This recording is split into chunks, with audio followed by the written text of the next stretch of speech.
जय बर' हारिनि नोंथांमोननि गेजेराव मोनसे आपडेट लाना फैदों आङो बे आपडेटआ माने एकदमबारे बेलेग रोखोमनि आपडेट हो आं नोंथांमोननो भिडिअ क्लिपखौ ससे होग्रोनोसै बिनि उनाव डिसकासन खालामगोन आरो नायगिरनानै लाग्रो भिडिअ क्लिपखौ आं एकदमबारे थख' एसेबां हायो बुजायनाय जागोन नायगिर আমাৰ এই নেলি অঞ্চলত যেহেতু আমি ভাৰতীয় জনতা পাৰ্টি আমি এটা আলোচনা কৰিছিলো যে আমি এবাৰ ফিজুছ হাজৰিকা ডাঙৰীয়াক আমি বৃহৎ ভোটত আমি জয়যুক্ত কৰিম কিন্তু মানুহবিলাকে আমাক প্ৰতিশ্ৰুতি দিছিলে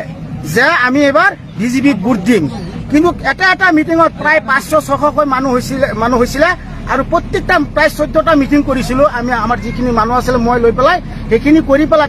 তাৰ পিছতে তেখেতলোকে এটা কথা কৈছে যে আমাৰ যেহেতু মিনিষ্টাৰক আমাক ভোট দিব সেইকাৰণে মিনিষ্টাৰৰ লগত আলোচনা কৰি পেলাই আমি কৈছো যে এই অঞ্চলৰ মানুহখিনি আপোনাক ভোট দিব আপুনি কোনো টেনচন ল'ব নালাগে কিন্তু আমি ৰিজাল্টৰ পিছত আমি চাইছো যে আমাৰ যি মাইনৰিটি এৰিয়া যিখিনি আমাৰ বুথ চেণ্টাৰ আছে আমাক মানে ভোট দিয়া নাই আমাক বিজেপিত ভোট দিয়া নাই সেইকাৰণে আমাক মনত দুখ পাইছো যে আমাৰ মিনিষ্টাৰ ইমানখিনি কাম কৰাৰ পিছতো যি ভোট দিয়া নাই এতিয়া আমি ভাবিছো আমাৰ ৰাইজে গোটেইখিনি ৰাইজে আলোচনা কৰি পুৰণা যিখিনি মানুহ ইয়াত আছিলে গোটেইখিনি আলোচনা বিলোচনা কৰি পেলাই আমি এটা সিদ্ধান্ত লৈছো যে আজি আমি ইয়াত ৰাস্তা যেহেতু প্ৰথম কাৰ্যসূচী ৰাস্তাই আমি ইয়াত যেহেতু কাটি আছো ৰাস্তা যেহেতু ৰাস্তা চাওক আপোনালোকে কাটি আছে আপোনালোকে ৰাস্তা যাতায়াত বন্ধ কৰি দিছো এতিয়া যেহেতু মানুহখিনি যাব নোৱাৰে কাৰণে আমি বন্ধ কৰিছো যাতায়াত বন্ধ কৰি দিছো আজি সেইকাৰণে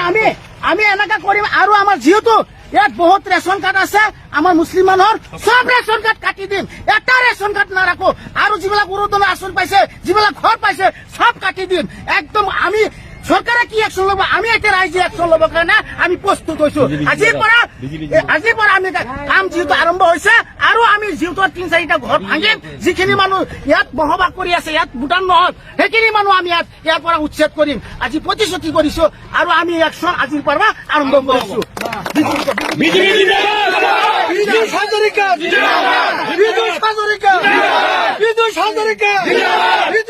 नोंथांमोना भिडिअ क्लिपखौ नुबाय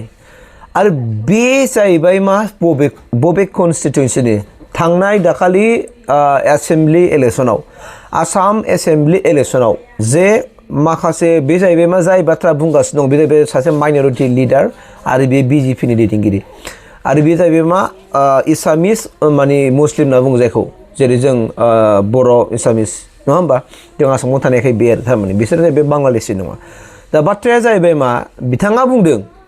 जे थांनाय एसेम्बलि इलेक्शनाव बिथांमोनहा माइनरिटि गामि गामि हाबनानै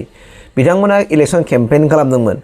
आरो बे केम्पेइनाव माइनरिटि सुबुंफ्रा प्रतिश्रुति होदोंमोन जे जों एबार बिजेपिनिनो भट होगोन जों बिजेपिखौनो देरहाहोगोन होननानै बिथांमोनहा प्रतिश्रुति होदोंमोन आरो बिथांमोननो लामाबो बानायनानै होदोंमोन आरो बिथांमोना माने जब कार्डनि बा रेशन कार्डनि गोबां माखासे आसनिफोरखौबो बिसोरो मोना नङा मोनदों नाथाय बिथांमोना दिनै बिराद मोनसे लासिंसिं खालामबाय होननानै बिसोर बिराद दुखु प्रकाश खालामदों इसेबां मोजां केम्पेइन खालामसेयावबो आरो बिथांमोना दिनै प्रतिश्रुति होसेयावबो जे बिजेपिनिनो भट होगोन एबा फिजुस हाजरिका जाय केन्डिडेट बिथांनोनो भट होगोन होननानै बे जागिरद कन्स्टिट्युएन्सिनिफ्राय बे जाहैबाय मरिगाव डिस्ट्रिक्ट आसामनि मरिगाव डिस्ट्रिक्ट हो मरिगाव जिल्लानि जागिरद कन्स्टिट्युएन्सियाव बिजाबावहाय बै बिजेपिनि माइनरिटि लिडारफ्रा केम्पेइन खालामदोंमोन आरो रायजो राजाफ्राबो पाब्लिकफ्रा माने प्रतिश्रुति होदोंमोन जाहैबाय मा फिजुस हाजरिकानिनो भटखौ होगोन नाथाय दिनै नुबाय रिजाल्टनि उनाव काउन्टिनि उनाव नुबाय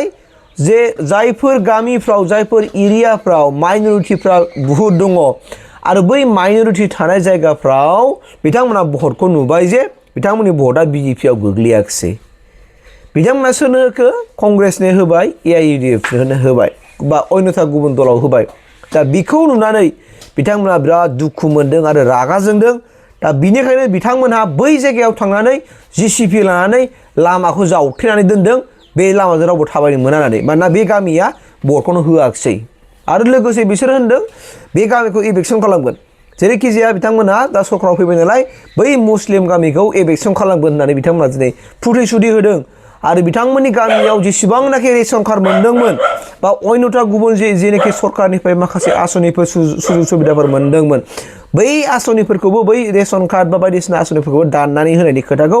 दिनै स्पष्ट मिडियायाव बुंनानै होदों दै बे आंनि बुंनाय बाथ्रा नङा बिथांमोना बिराद दुखु मोनदों जे माइनरिटिफ्रा इसेबां थगायसुला जायोना बेखौ बिसोर दुखु मोनदों बिथाङाबो सासे माइनरिटि सुबुं आरो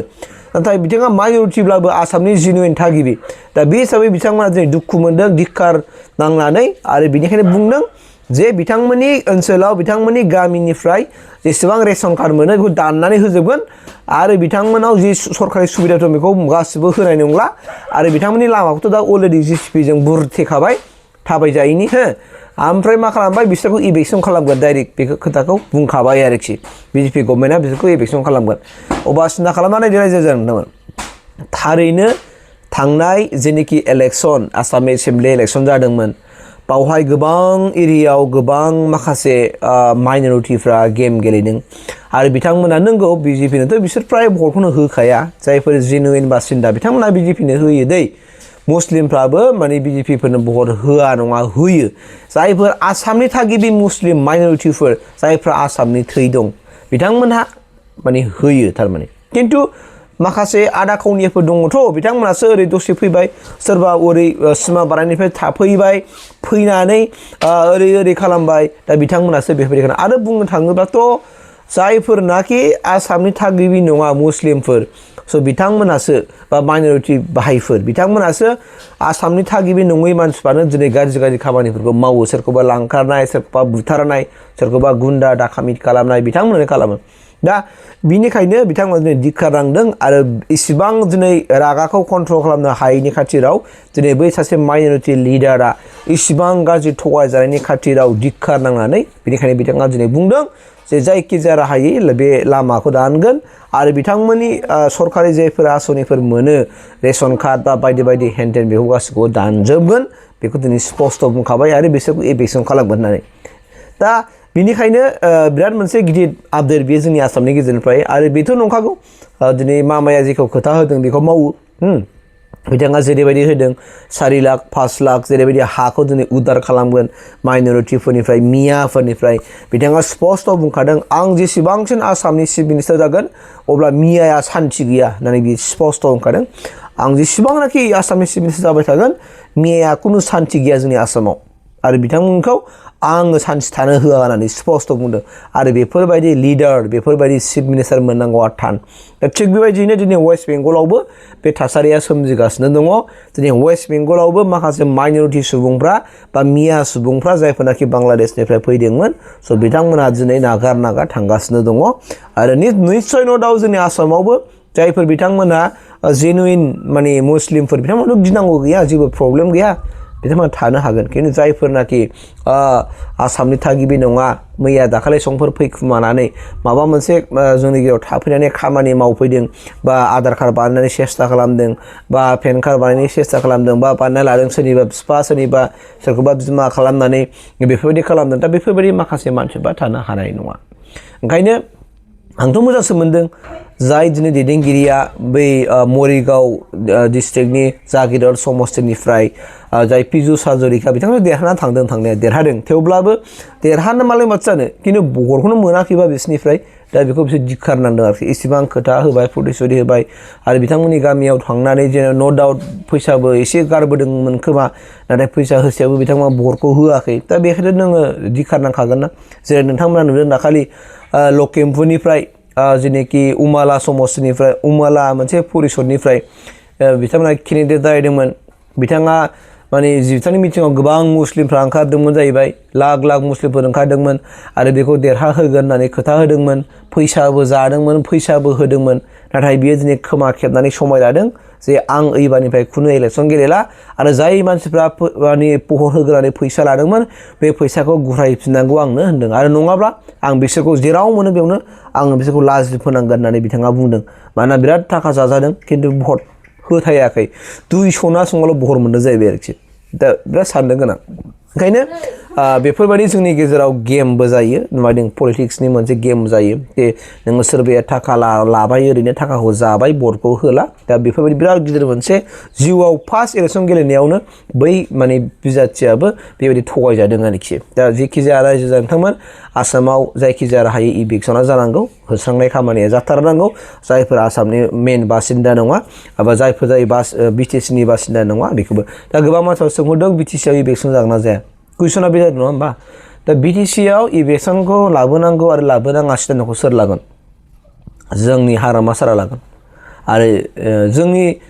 लेन्ड एन्ड रेभिनिउनि जाय इएम पानिराम सारा लागोन दा बिथांमोननि सायाव जुदि डिपेन्ड खालामो जुदि बिथांमोनहा जुदि बिसोरखौ होस्राङोबा जों भर मोननाय नङा सानोब्ला जोंनि सेफटिया गैला बिटिसिआव आरो जोंनो बिसोरनि भरखौ नाङा होननो हानाय जानांगौ थारमाने बेफोरबायदि जेरै दा स्टेटआव बिजेपिया होनो हेमन्त सारा दा थिग बेबायदिनो जुदि होनो हायोब्ला बिथांमोनखौ जोंथ' जेनुइना थाथों नङा होमबा जायफोर जेनुइन मुस्लिमफोर दं माइन'रिटि बिसोरखौ जों मानो खहा खालामनो जोंनो मिलिजुलि रायजो जागोन खिन्थु जायफोरनाखि दस्रानिफ्राय फैनानै सरकारि हा होनानै सरकारि हायाव हाबनानै थाबायलायनो सोरबा ट्राइबेल बेल एन्ड ब्लकआव हाबनानै थाबायलायनो बिसोरखौ होखारनांगोन ना आरो होखाराबा बोरै जानो दा आं लुबैयो मानोना आं बड'लेण्डनि सेफटिखौ लुबैयो बेनोसै खिन्थु माने आं जुदि बे बड'लेण्डआव सान्थि गैयाब्ला जोंबो जुदि जोंनि थागिबि मानसिफ्रासो जुदि खारनांगौ जायोब्ला गिनांगौ जायोब्ला बिराद साननो गोनां जागोन दा बेखौ बे सेफटिखौ सोर खालामनांगौ होनना बुङोबा पलिटिकेल लिडारफ्रा खालामनांगौ जायफोरनाखि सरकाराव थागोन सरकारि मानसिफ्रा जुदि खालामाबा आरो रावबो हानाय नङा सोरबा ट्राइबेल संघआबो हानाय नङा सोरबा जनजाति सरसा मन्चआबो हानाय नङा सोरबा ट्राइबेल अर्गानाइजेसनफ्राबो हानाय नङा आरोखि आं बेखिनिखौनो बुंबाय थेंक इउ